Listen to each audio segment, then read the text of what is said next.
They said the caged Alpha King would kill any woman she fed him. Now he won't let her go. The mountains of Eldrath loomed like jagged teeth, their peaks shrouded in a veil of mist that never lifted. Villagers spoke of the place in hushed tones, warning that none who ventured too far returned.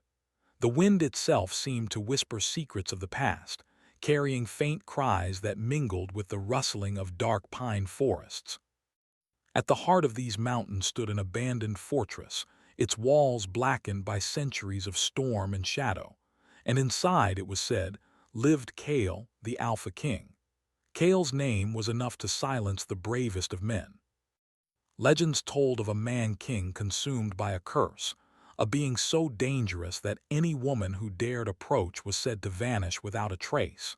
Yet, for all his fearsome reputation, he had not been seen in the villages for decades. Some said he no longer lived, others whispered that he was alive, and every breath he drew was a threat to the world. Elira had heard these stories all her life, yet she did not fear the mountains. Her village was dying, stricken by a disease that left her people weak and trembling. She had lost too many to sit idle, waiting for miracles that would never come. And so, with her satchel of herbs and a heart steeled against the dark, she began her journey up the misted slopes. Her boots sank into the damp earth as she pressed on, the wind tugging at her cloak. Every step seemed heavier than the last, and the deeper she went, the colder the air became. Shadows danced unnaturally among the trees, stretching like fingers, but Elira pressed forward, murmuring prayers under her breath. After hours of climbing, she found the fortress. Its gates were twisted, iron blackened with age, and the walls bore marks of battles long forgotten. A chill ran down her spine as she approached, but curiosity and a stubborn sense of duty pushed her onward. She found a side entrance, partially collapsed, and slipped inside. The air within was thick, heavy with dust and the scent of old stone. Elira's eyes adjusted to the dim light, revealing a vast hall lined with shattered statues and broken banners. A single shaft of sunlight broke through a crack in the roof, illuminating motes of dust that swirled in the air like tiny stars. And there, at the far end of the hall, she saw him. He was bound in chains, enormous and fierce, with golden eyes that glowed like molten metal. His hair fell like black silk over his shoulders, and his body, though restrained, radiated strength and power. The air around him seemed to hum with tension, a pulse she felt in her bones. Kale's gaze fell on her immediately, sharp and dangerous. Elira froze, her heart hammering, but she did not run. She had come too far to turn back. "You should not be here," Kale's voice was low, a growl that seemed to echo from the walls themselves. I came to help," Elira said, her voice trembling but steady. "My village, they are sick. I need herbs from the mountains, I thought," she faltered, unsure how to explain herself to a man so terrifying yet undeniably human. Kale studied her, his eyes narrowing not with suspicion but with something more complex. Hunger, loneliness, rage. Elira could not tell. "You should leave," he said again, his voice sharper this time, "or you will regret it." "I cannot," she said simply, reaching into her satchel. "I have food, maybe it will help you." Kale's gaze flickered to the small bundle of dried meats and herbs she held. His nostrils flared as if the scent reached him through more than just air. He stepped slightly forward, chains clanking, and Elira felt the power behind him in a way that made her knees weak. Yet he did not attack. Carefully, she set the bundle on the cold stone floor. "I only want to help," she said softly. "No one should be left alone like this." Kale's eyes softened, a small crack in the mask of fury he wore. He leaned forward slightly, sniffing the offerings, his sharp features twitching as if he were not used to kindness. Elira took a cautious step closer, heart hammering, every instinct screaming that she was too close to a predator. "You do not know what you are offering," he said, voice low, almost a whisper. "I am no man to be fed." "I know," she said, her voice steady despite the fear twisting inside her. "But maybe a little kindness will change that." Kale stared at her, golden eyes piercing, unblinking until the shadows seemed to shift around him. Then slowly he reached out with a massive hand and took a piece of the food.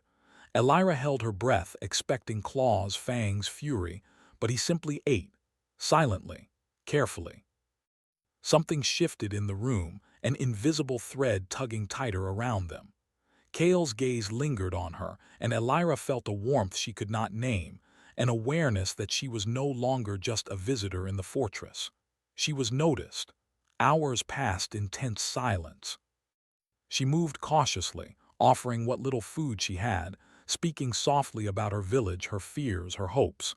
Kale listened, occasionally tilting his head, his chains rattling faintly as he shifted. Each word seemed to reach him, each small act of courage and care cutting through the wall of rage and curse that bound him. Night fell outside, and the fortress groaned under the weight of its own age. The moonlight filtered through cracks in the stone, casting a silver glow on Kale's face. Elira felt an odd pull toward him, a mixture of fear and fascination.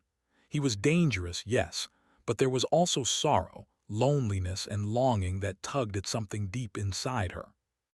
"I should leave," she said finally, her voice barely audible.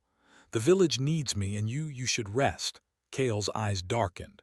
"Go," he whispered almost inaudibly. "Leave now," Elira nodded.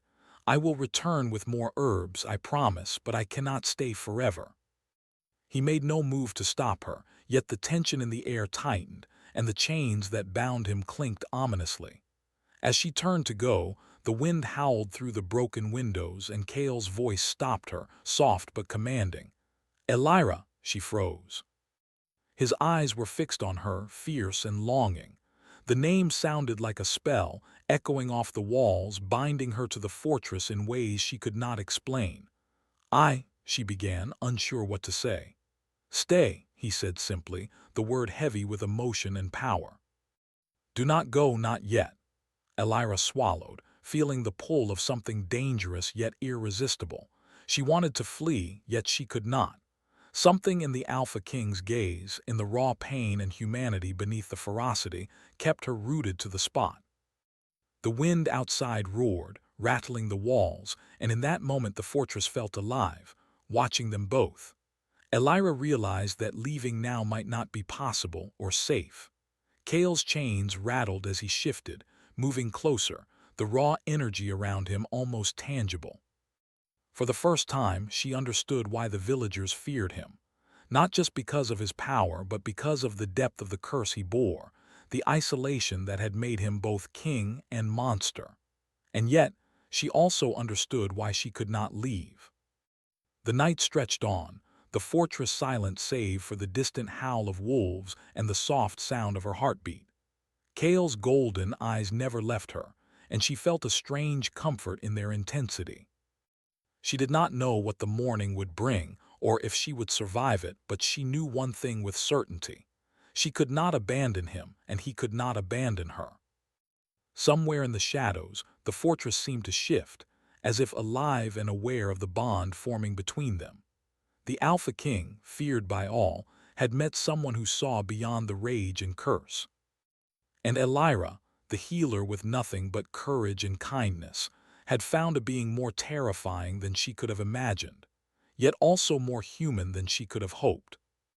As the first hints of dawn brushed the mountains with silver light, Elira realized she was trapped by more than stone and chains. She was trapped by the golden eyes that watched her every move, by the quiet promise of power, danger, and something unspoken, a hunger that neither of them could fully name. And Kale, for the first time in decades, did not try to kill. He only watched. The first light of dawn crept through the cracked stone windows of the fortress, spilling pale silver across the cold floor. Elira had spent the night sitting near the fire she had managed to kindle, her hands folded in her lap, eyes never straying far from Kale. He had moved little, chained as he was, yet his presence was overwhelming. Every subtle motion of his body, every flicker in his golden eyes, seemed to command the space around him. Elira had fed him, spoken to him, even laughed softly at her own nervousness, but the distance between them remained a chasm carved by centuries of pain, fear, and solitude. The legends of the Alpha King were true. He was dangerous, but there was more to him than fury. There was a sadness so deep it pulled at her very soul.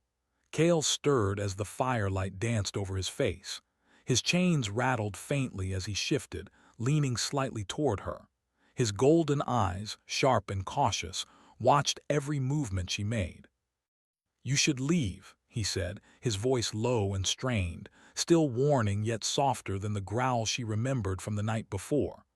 "I cannot," Elira said firmly, her voice steady despite the nervous flutter in her chest. "The village, they are still sick. I need to find more herbs, and I cannot leave you here alone." Cale's gaze darkened, conflicted. His lips parted slightly as if to speak, but no words came. His chains rattled, a quiet reminder of his power and his restraint. Elira understood then that he was not only chained by iron, but by something invisible, something deeper. She rose slowly and stepped closer, holding a small bundle of dried herbs she had brought with her. Cale's head tilted, curiosity and wariness mingling in his gaze. Her heart hammered, and yet she did not falter. She had crossed mountains, braved the unknown, and faced the fear of her entire life to reach him. "Here," she said, placing the herbs gently on the stone floor between them. "These may help both of us, perhaps." Cale's eyes narrowed. He studied her, his breath slow and measured, as if weighing her soul against the darkness within him. Finally, he reached forward, the chains rattling as his massive hand hovered near the herbs. His fingers brushed them lightly, then drew back. He did not eat. Instead, he stared at her, searching, questioning. "You are not afraid?" he asked finally, his voice quieter than before, almost a whisper. "I am," Elira admitted, meeting his gaze without flinching. "But I will not let fear stop me. Not when you need help." Cale's lips curved faintly, almost imperceptibly, before the shadow returned. He lowered his gaze to the herbs again, this time taking them and examining them slowly. Elira could see the war within him, the instinct to lash out against anyone who came close, the longing for connection buried under layers of fury and curse. Hours passed in silence, broken only by the occasional crackle of the fire. Elira moved cautiously around him, tending to small chores, offering food, speaking softly about life outside the fortress, the people she loved, and the hope she carried. Cale listened, sometimes commenting with a word or two, often only observing. His golden eyes followed her movements, unblinking, and Elira began to feel an odd sense of safety despite his fearsome presence. By mid-afternoon, Cale had shifted closer to the fire, chains clinking as he moved. His gaze never left her. "Why do you care for someone like me?" he asked quietly, almost as if he feared the answer. Elira paused, meeting his intense stare. "Because no one deserves to be alone like this," she said simply. "And because I see the man beneath the chains. I see more than the curse, more than the legends. I see you." The words seemed to stir something in Cale. For a long moment he said nothing, the weight of centuries pressing on him in silence. Then he exhaled slowly, a sound of both relief and sorrow. "And yet I am dangerous. You could leave at any moment and be safe. Why do you stay?"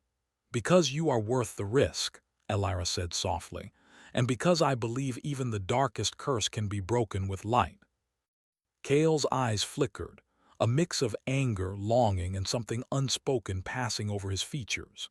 He leaned back, chains rattling, and for the first time, Elira noticed the subtle tremor in his hands, a sign of the struggle within, a glimpse of the man buried beneath the beast. As night fell again, Elira explored the fortress cautiously, curious about the life Cale had lived before the curse bound him.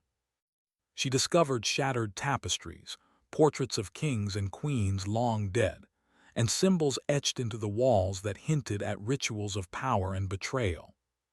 Each discovery deepened her understanding of him, not just as a monster, but as a ruler who had lost everything to treachery and magic. Cale followed her silently, his presence looming and commanding, yet never threatening as long as she respected the unspoken boundaries.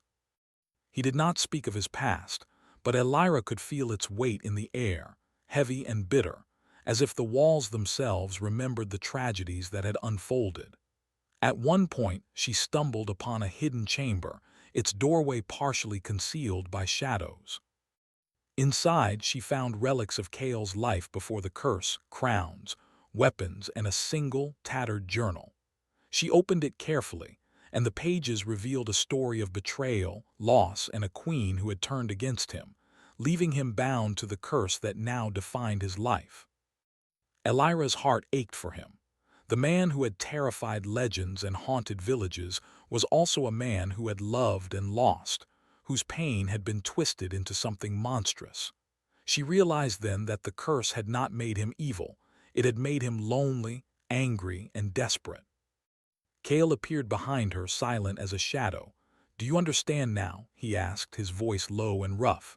"Do you see why no one should come here?" "I do," Elira said softly. "But I also see why someone should. No one should suffer alone, no matter the curse." He did not reply, only watched her, golden eyes glimmering in the firelight. The silence between them was heavy, charged with unspoken emotions, longing, fear, trust, and the fragile spark of connection. Days passed in this rhythm. Elira gathered herbs from the mountain slopes, bringing them back to Kale. They spoke of distant lands, of storms and sunsets, of hopes and regrets. Kale began to move more freely within his chains, testing his strength and restraint, learning to control the beast within him. Elira's presence had a strange effect on him, calming, grounding, yet also awakening emotions he had long suppressed. One evening, as the sun dipped below the horizon, painting the fortress in blood-red light, Kale made a decision. "I will show you something," he said quietly, chains clinking as he moved toward a hidden staircase. Elira followed cautiously, curiosity and apprehension mingling in her chest. The staircase led to a tower that overlooked the mountains and forests beyond. From the top, the view was breathtaking, yet eerie. The land stretched into darkness, mist curling like serpents over the valleys. Kale stood at the edge, golden eyes scanning the horizon. "This was my kingdom," he said softly, his voice almost lost in the wind. "Once. Before the curse, before betrayal, before everything was taken from me." Elira approached him slowly, feeling the power radiating from his form. "It is still yours," she said gently. "In some way it always will be." Kale looked at her, a mixture of awe, longing, and vulnerability in his gaze. For a long moment neither spoke. Then, as night fully descended, he turned to her and said, voice low and strained, "I do not know if I can be what you hope for. I am not free, not yet." "You are," Elira said firmly, "and you will be if you let me help you." He studied her, golden eyes searching, and for the first time, Elira felt a flicker of something she had only glimpsed in legends, hope. But the night brought more than hope. A distant roar echoed through the mountains, sharp and unnatural, followed by a tremor in the stone beneath them. Kale's expression darkened instantly, chains rattling as he shifted into a defensive stance. "Something approaches," he growled, voice low and dangerous. Something not of this world. Elira's heart pounded. She had come seeking to save a man, but now it seemed the darkness of the fortress was not the only danger. Outside in the mountains, unseen forces stirred, drawn by the Alpha King's presence and the fragile light she had brought into his life. Kale turned to her, his expression fierce yet protective. "You must stay close," he ordered, chains clinking as he moved. "Do not stray." "Not even a step." Elira nodded, understanding the urgency and danger. For all his power, she realized that Kale's true strength was not just in his might, but in the restraint and courage he showed to protect her, a stark contrast to the legend of the monster they all feared. As the first shadowed shapes emerged in the distance, Elira felt the weight of the fortress, the mountains, and the Alpha King himself pressing around her. She knew the journey ahead would test them both, body, mind, and heart. And yet, even as danger loomed, she did not feel fear. Not entirely. because in Kale's golden gaze she saw not just a monster but a man longing to be free and perhaps someone who might one day love her in return. The fortress trembled under the approaching threat, the night alive with unseen dangers. Kale's chains rattled, muscles coiled and ready, yet his eyes never left hers. Elira realized with sudden clarity that she had not only entered a fortress to feed a monster. She had entered a story, one of curses, redemption, and the fragile, powerful spark of a bond that could not be broken by fear or legend. And Kale, the Alpha King, would not let her go. The night pressed heavily upon the fortress. The wind howled like restless spirits through the shattered halls, carrying the scent of mist and wild herbs. Elira's lantern cast trembling shadows across the stone walls, illuminating Kale's immense form as he stood silently by the fire. His chains clinked softly with every movement, a reminder of the curse that had bound him for decades. The attack from the shadows had passed. Whatever creatures had stirred in the mountains had vanished with the first light of dawn. Yet the fortress remained tense, a quiet anticipation lingering in every corner. Elira had seen the strain in Kale's golden eyes, the tension coiled in his muscles, and she realized that the battle had awakened something within him, not anger, but something darker and deeper, fear of losing control. Kale paced slowly, the chains rattling with every step. Elira watched him, her heart heavy with worry. "Kale," she said softly, stepping forward, "you must rest. You cannot fight alone forever." He stopped, turning to her. His golden eyes, sharp and piercing, softened for a moment. "Rest is not my way," he said, voice low and rough. "The curse, it does not sleep, and neither do the forces that hunt me. You brought light here, Elira, but light alone cannot save me." Elira stepped closer, her hand trembling slightly as she reached for his arm. He flinched, not from fear but from the unfamiliar sensation of gentleness.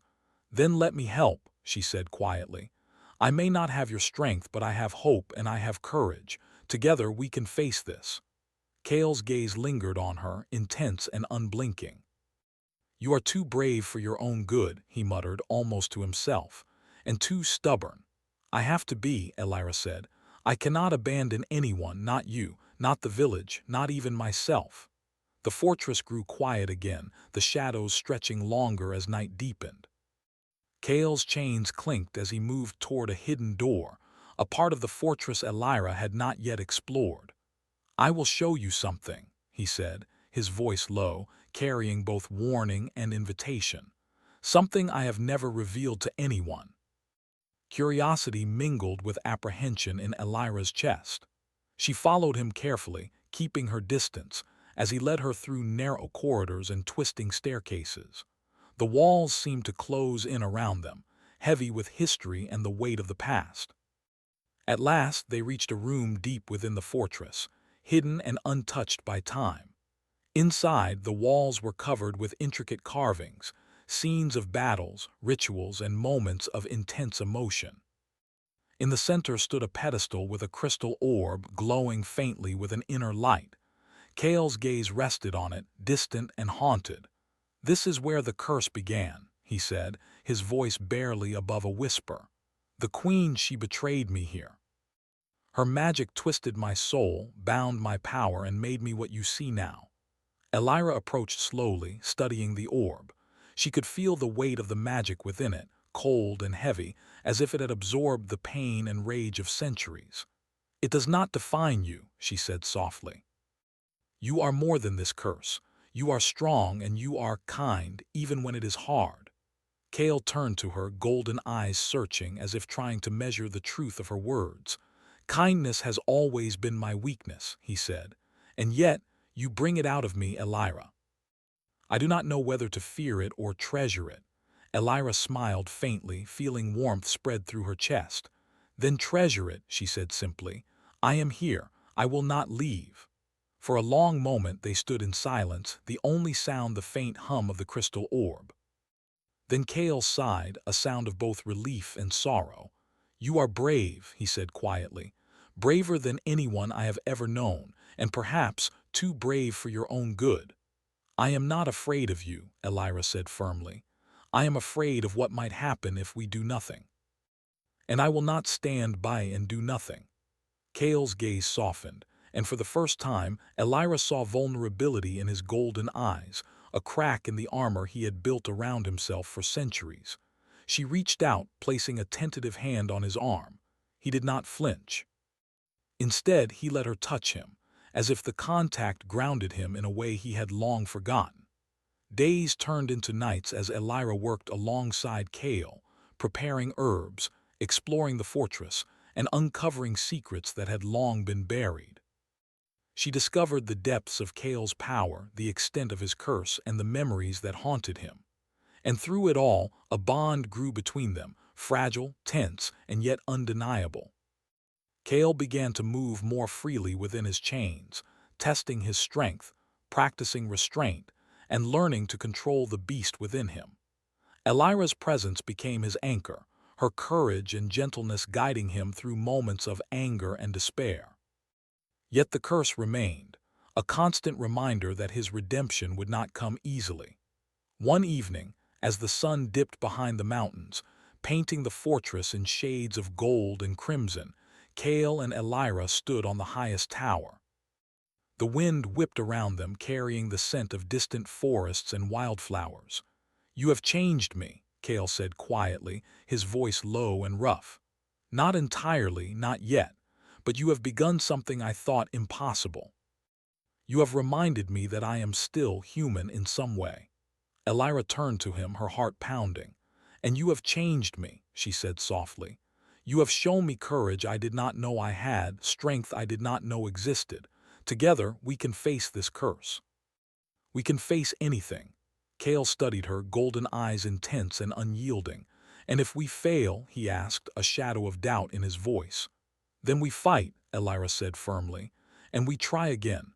We do not give up, not on each other, not on ourselves."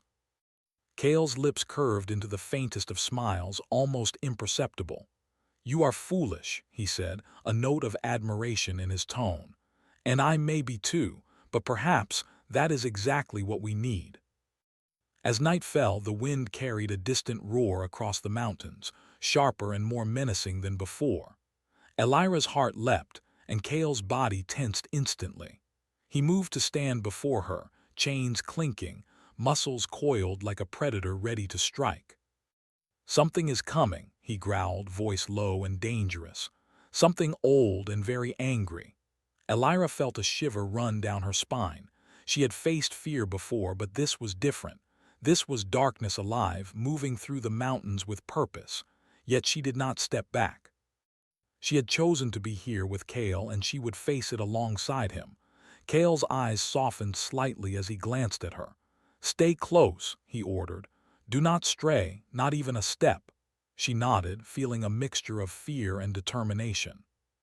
"I am not afraid," she said quietly, though her heart raced. The shadows in the mountains moved closer, and Kale's form became a shield between Elira and the unknown. He roared, a sound that echoed through the fortress and into the mountains, a challenge to the darkness that approached. And yet, even in the midst of danger, Elira felt a spark of hope. For the first time, she realized that the bond between them, forged in fear, trust, and quiet acts of kindness, was stronger than any curse, stronger than any shadow that threatened the mountains. Kale turned to her, golden eyes fierce and protective. "No matter what comes," he said, voice low and steady, "we face it together. You are mine to protect, and I will not let anything harm you." Elira met his gaze, understanding the depth of his words, the weight of the promise. She had entered the fortress to feed a monster. But she had found more than a beast. She had found a man, broken and chained, yet capable of love, trust, and redemption. The night stretched on, alive with the movement of unseen forces. Yet in the fortress, among the shadows and ancient stone, a fragile light endured, the light of two souls bound by courage, hope, and a bond that neither curse nor legend could destroy. As the first hint of dawn brushed the mountains with silver, Elira realized that their journey was far from over. Danger still lurked in the shadows, the curse still threatened, and Kale's redemption was not yet complete. But for the first time, she felt certain of one thing. Together, they could face anything. And Kale, the Alpha King, had begun to see himself not as a monster, but as a man who could be saved. The first light of dawn touched the peaks of Eldrath, scattering silver across the fortress walls. The night had been long, filled with whispers and shadows, tremors in the stone that spoke of unseen forces testing the Alpha King. Elira stood near the edge of the courtyard, the wind tugging at her cloak. She could feel the tension still lingering in the air, thick and unyielding. The mountains seemed alive, the forests alive, as though the land itself was watching, waiting. Kale moved beside her, chains clinking softly. He no longer looked like the caged monster of legend. His golden eyes were calm, but they held a fire that spoke of readiness, of purpose. Elira felt the pulse of his energy in the air, raw, untamed, and yet controlled, because he was no longer alone. "Are you ready?" she asked softly, her hand brushing against his arm. The gesture was small, yet it carried reassurance, trust, and a quiet courage that had grown in her heart over countless days in the fortress. Kale nodded, his jaw tightening slightly. "I am," he said. "The curse is strong, but I have something it cannot break. I have you." Elira felt a warmth bloom in her chest at his words, a fragile light that steadied her against the fear and uncertainty ahead. She had learned that courage was not the absence of fear, but the strength to face it alongside someone who believed in you. They stepped into the inner hall of the fortress, where the crystal orb pulsed faintly, its glow casting eerie reflections on the stone walls. This was the heart of the curse, the place where Kale's torment had begun centuries ago. Elira took a deep breath, steadying herself.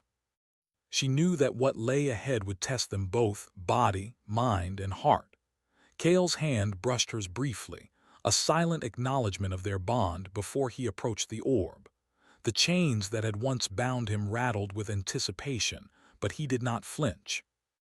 Elira stayed close, her heart pounding, her eyes on the glowing crystal that seemed to whisper secrets of power, betrayal, and old magic. "You must let go of the past," Elira said softly, her voice carrying over the hum of the orb. "You cannot fight the curse if you still carry the weight of betrayal, anger, and guilt. You are stronger than it, Kale. I know you are." Kale's golden eyes met hers, fierce and unwavering. "I have tried," he said quietly. "For centuries I have tried and failed. The queen, her magic, twisted everything I was. She left me nothing but rage, chains, and isolation. But you are not alone now," Elira said, stepping closer. "You have hope, and you have someone who sees the real you. You have a chance to be free." Kale's gaze softened, a flicker of vulnerability showing through the mask of strength he had worn for so long. He exhaled slowly, the sound echoing through the hall. "Then we do this together," he said. "Whatever comes, we face it together." Elira nodded, feeling a surge of determination. She had crossed mountains, faced fear, and tended to the man behind the legend. Now she would stand beside him as he confronted the magic that had bound him for centuries. Kale placed his hands on the crystal orb. The chains rattled, a deep vibration humming through the stone. Shadows rose along the walls, twisting and stretching like smoke, the curse responding to his touch. Elira felt the cold energy brush against her, threatening to overwhelm her senses, but she held his hand tightly. Together they focused on the light of trust, courage, and hope that had grown between them. The orb pulsed brighter, the shadows wailing as if in protest. Kale gritted his teeth, muscles straining, golden eyes blazing with power and determination. Elira whispered encouragements, her voice steady despite the fear clawing at her chest. "You are not the curse. You are more than it. You are Kale, and you are free to be yourself." The shadows swirled violently, testing them both, pushing against the bond they shared. Kale's chains rattled with increasing intensity, yet he did not falter. Elira's grip on his hand tightened, her heart sinking with his resolve. Together, they radiated a strength that the curse could not touch, the power of connection, trust, and love. A final surge of energy erupted from the orb, light bursting through the hall, filling every corner with brilliance. The shadows shrieked and dissolved, retreating into nothingness. Kale fell to his knees, panting, golden eyes glimmering with exhaustion and triumph. Elira knelt beside him, placing a gentle hand on his shoulder. "It is over," she whispered. "You are free." Kale's chains clattered to the floor, lifeless and powerless. For the first time in centuries, he was unbound. His golden eyes softened, reflecting gratitude, relief, and something deeper, a trust that had been forged in fire and shadow. He reached for Elira, brushing her hair from her face, his touch careful, reverent. "You stayed," he murmured, voice thick with emotion. "You did not run. You risked everything for me." Elira smiled faintly, brushing her hand against his. "Because you were worth it," she said softly, "and because I never believed you were a monster, not truly." Kale's lips curved into the faintest smile, almost shy in its expression. "Then, perhaps I can be more than what I was," he said quietly. "With you." The sun rose fully over the mountains, casting golden light over the fortress, bathing the hall in warmth.